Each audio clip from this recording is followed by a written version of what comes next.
Welcome back to another Serial Killer Saturday. Ironically, I chose this special lady the day before Mother's Day. Amelia Elizabeth Dyer, aka the Reading Baby Farmer. Now, the first time I saw her picture in my search, I thought surely she was a character from the Disney movie The Haunted Mansion. Nope. Amelia Dyer was the most prolific baby farm murderer of Victorian England. She was tried and hanged for one murder, but there is little doubt she was responsible for many more, possibly 400 or more, over a period of 20 years. Unlike many of her generation, Amelia Dyer was not the product of grinding poverty. She was born the youngest of 5 in the small village of Pyle Marsh, just east of Bristol.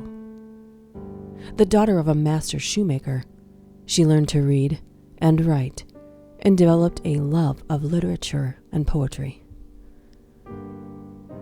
However, her somewhat privileged childhood was marred by the mental illness of her mother caused by typhus. Amelia witnessed her mother's violent fits and was obliged to care for her until she died raving in 1848. Researchers would later comment on the effect this had on Amelia, and also what it would teach Amelia about the signs exhibited by those who appear to be losing their mind through illness. After her mother's death, Amelia lived with an aunt in Bristol for a while, before serving an apprenticeship with a corset maker. Her father died in 1859. Her eldest brother inherited the family shoe business. In 1861, at the age of 24, Amelia became permanently estranged from at least one of her brothers and moved into lodgings in Trinity Street, Bristol. There, she married George Thomas. George was 59, and they both lied about their ages on the marriage certificate to reduce the age gap. George deducted 11 years from his age, and Amelia added 6 to hers. For a couple of years after marrying George Thomas, she trained as a nurse, a somewhat grueling job in Victorian times, but it was seen as a respectable occupation, and it enabled her to acquire useful skills. From contact with the midwife, Ellen Dane, she learned of an easier way to earn a living, using her own home to provide lodgings for young women who had conceived illegitimately, and then farming off the babies for adoption or allowing them to die of neglect and malnutrition. Unmarried mothers in Victorian England often struggled to gain an income, since the 1834 Poor Law Amendment Act had removed any financial obligation from the fathers of illegitimate children, whilst bringing up their children in a society where single parenthood and illegitimacy were stigmatized. This led to the practice of baby farming, in which individuals acted as adoption or fostering agents in return for regular payments or a single upfront fee from the baby's mothers. Many businesses were set up to take in these young women and care for them until they gave birth. The mothers subsequently left their unwanted babies to be looked after as nurse children. If the parents were well off, the charge was £80. 50 if there was a father who wanted it kept secret, but most commonly the fee was 5 for the expectant young women. Unscrupulous carers resorted to starving the farmed-out babies to save money and even to hasten death. Noisy or demanding babies would be sedated easily with alcohol or opiates. Godfrey's cordial, commonly known as Mother's Friend, a syrup containing opium. It was a popular choice, but there were several other similar preparations. Many children died as a result of such dubious practices. Opium killed far more infants through starvation than directly through overdose. Dr. Greenhow, investigating for the Privy Council, noted how children kept in a state of continued narcotism will be thereby disinclined for food and be but imperfectly nourished. Death from severe malnutrition would result, but the coroner was likely to record the death as debility from birth or lack of breast milk. Mothers who choose to reclaim or simply check on the welfare of their children could often encounter difficulties, but some would simply be too frightened or ashamed to tell the police about any suspected wrongdoing. Even the authorities had problems tracing any children that were reported missing. This was the world opened up to her by the now departed Ellen Danes. Amelia had had to give up nursing with the birth of a daughter. In 1869, the elderly George Thomas died, and Amelia needed an income. Amelia was apparently keen to make money from baby farming, and alongside taking in expectant women, she would advertise to nurse and adopt a baby, in return for a substantial one-off payment and adequate clothing for the child. In her advertisements and meetings with clients, she assured them that she was respectable, married, and that she would provide a safe and loving home for the child. For quite some time, Dyer eluded the resulting interest of police. She was eventually caught in 1879 after a doctor was suspicious about the number of child deaths he had been called to certify in Dyer's care. However, instead of being convicted of murder or manslaughter, she was sentenced to 6 months hard labor for neglect. The experience allegedly almost destroyed her mentally, but her sentence was light compared to others who committed lesser crimes. Upon release, she attempted to resume her nursing career. She had spells in mental hospitals due to her alleged mental instability and suicidal tendencies. These always coincided with times when it was convenient for her to disappear. Being a former asylum nurse, Amelia knew how to behave to ensure a relatively comfortable existence as an asylum inmate.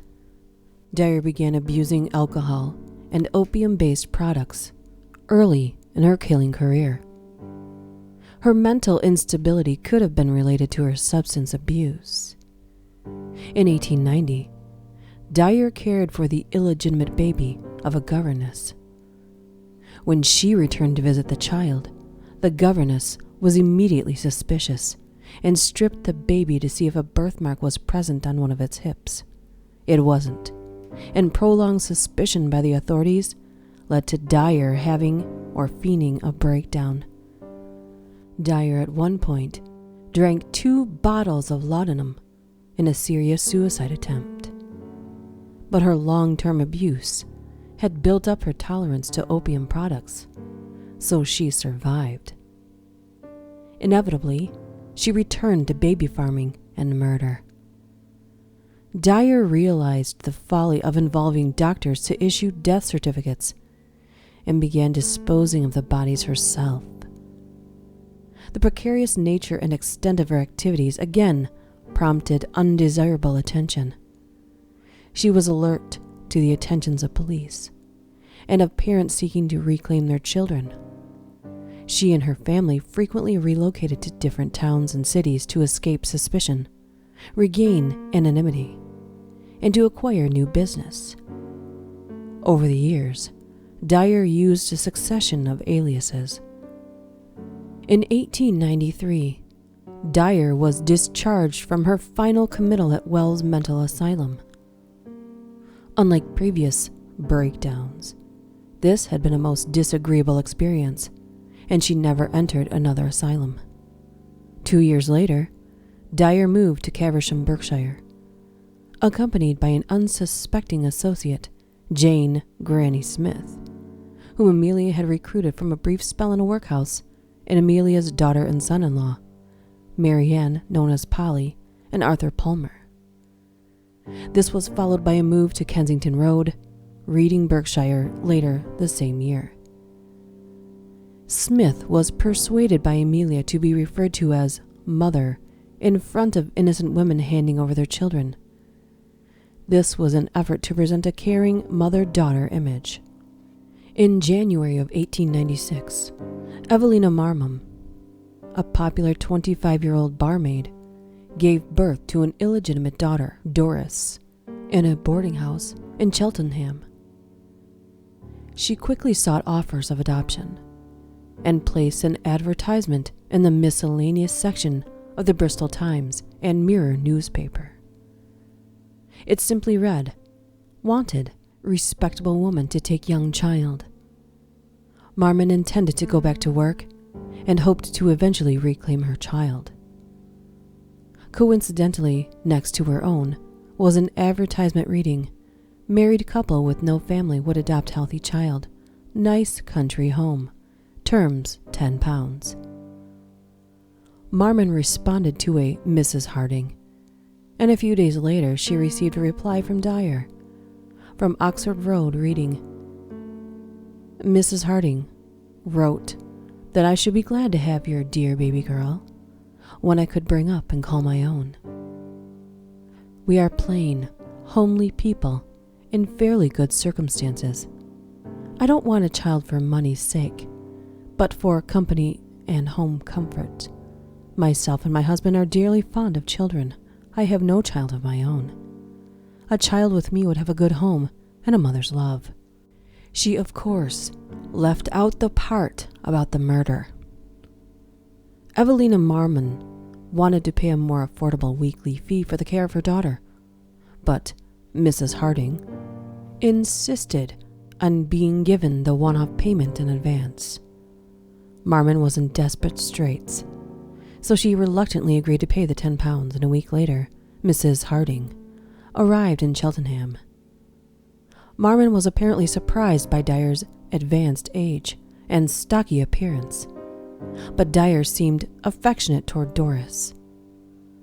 Evelina handed over her daughter, a cardboard box of clothes, and the £10. Still distressed at having to give up care for her daughter, Evelina accompanied Dyer to Cheltenham Station and then to Gloucester. She returned to her lodgings, a broken woman. A few days later, she received a letter from Mrs. Harding, saying all was well. Marmon wrote back, but received no reply. Dyer did not travel to Reading, as she had told Marmon. She instead went to 76 Mayo Road, London, where her 23-year-old daughter Polly was staying. There, Dyer quickly found some white edging tape used in dressmaking, wound it twice around the baby's neck and tied a knot. Death would not have been immediate. Amelia later said, "I used to like to watch them with the tape around their neck, but it was soon all over with them." Both women allegedly helped to wrap the baby in a napkin. They kept some of the clothes Marmon had packed. The rest was destined for the pawnbroker. Dyer paid the rent to the unwitting landlady and gave her a pair of child's boots as a present for her little girl. The following day, April 1st, 1896, another child named Harry Simmons was taken to Mayo Road. However, with no spare white edging tape available, the length around Doris's corpse was removed and used to strangle the 13-month-old boy.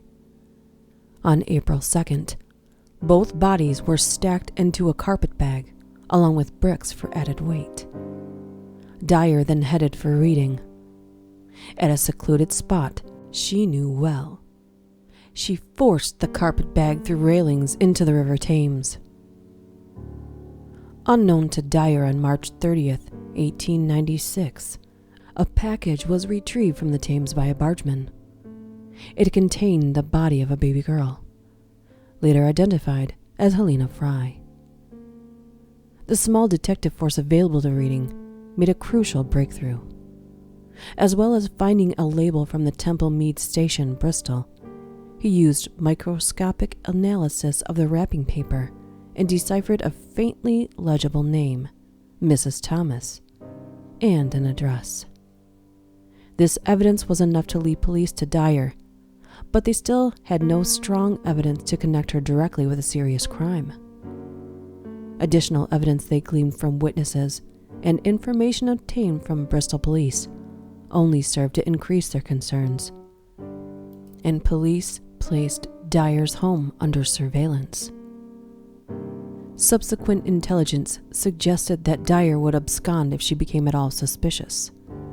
The officers decided to use a young woman as a decoy, hoping she would be able to secure a meeting with Dyer to discuss her services.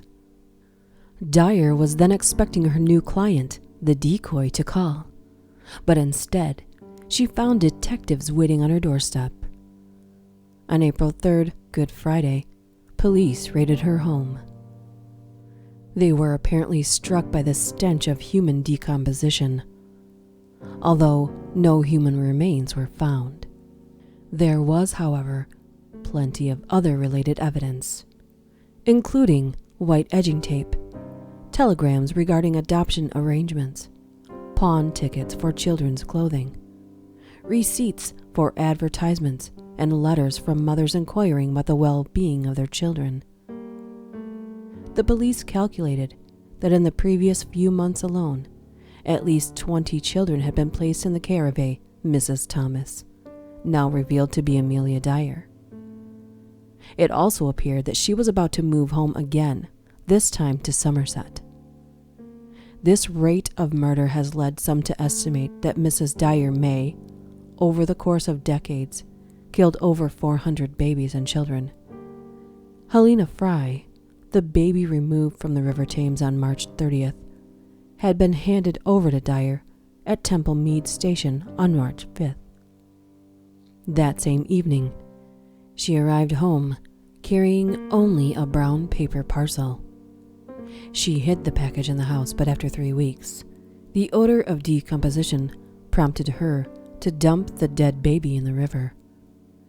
As it was not weighted adequately, it had been easily spotted.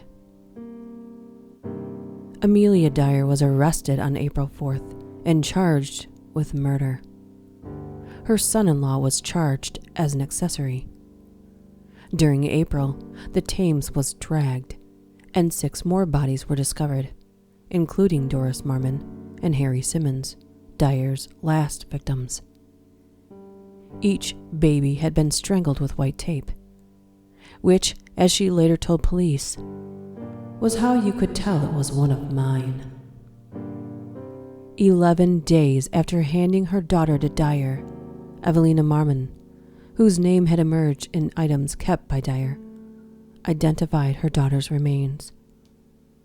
At the inquest into the deaths in early May, no evidence was found that her daughter and son-in-law had acted as Dyer's accomplices.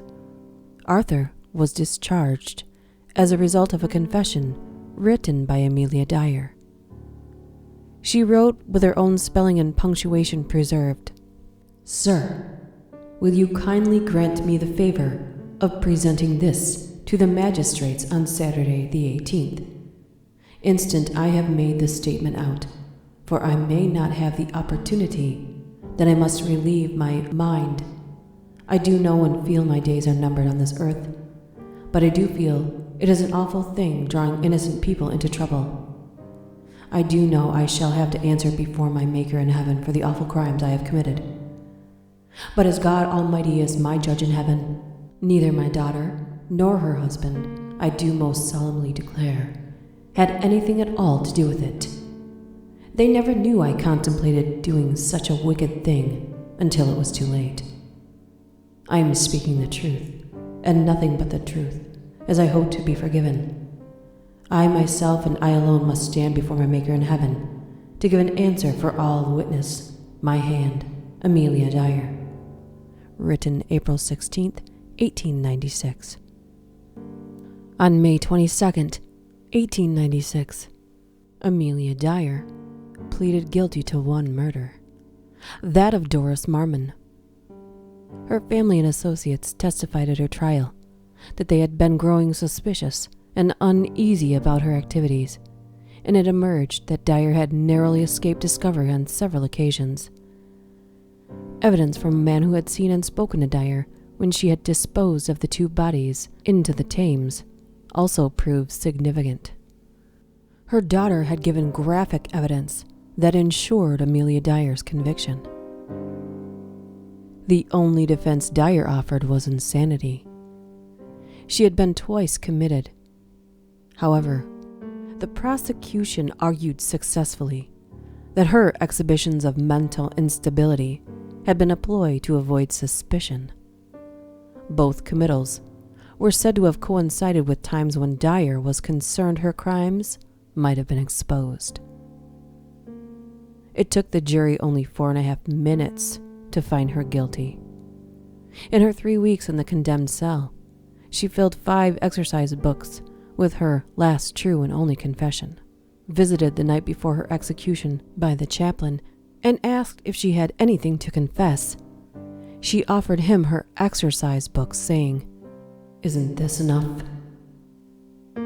Curiously, she was subpoenaed to appear as a witness in Polly's trial for murder, set for a week and a half after her own execution date.